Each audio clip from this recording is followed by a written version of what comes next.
ધંધુકામાં આમ આદમી પાર્ટી દ્વારા ભવ્ય તિરંગા રેલી યોજાઈ। અમદાવાદ જિલ્લાના ધંધુકા ખાતે આજે આમ આદમી પાર્ટી દ્વારા દેશભક્તિના માહોલ વચ્ચે ભવ્ય તિરંગા રેલીનું આયોજન કરવામાં આવ્યું હતું।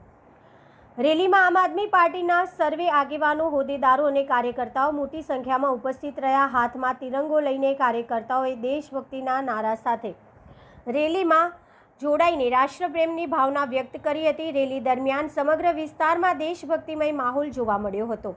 આ તિરંગા રેલીના માધ્યમથી રાષ્ટ્ર એકતા, અખંડિતતા અને દેશપ્રેમનો સંદેશ આપવામાં આવ્યો હતો। કાર્યક્રમમાં પાર્ટીના આગેવાનો અને કાર્યકર્તાઓની ઉત્સાહભેર ઉપસ્થિતિ રહી હતી।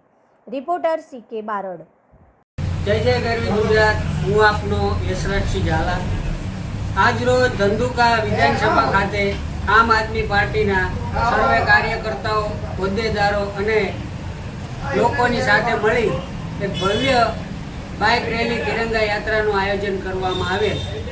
80મા સ્વાતંત્ર્યતા દિવસ નિમિત્તે બાઇક રેલીનું આયોજનની સાથે સમાનતા, બંધુતા અને અખંડિતતાનો નારો આપી અને ધંધુકા શહેર ખાતે ભવ્ય બાઇક રેલીનું આયોજન કરી અને બાબા સાહેબ આંબેડકર, સ્વામી વિવેકાનંદજી અને પુનિત મહારાજને પુલાર કરી અને બાઇક રેલીને સમાપન કરે।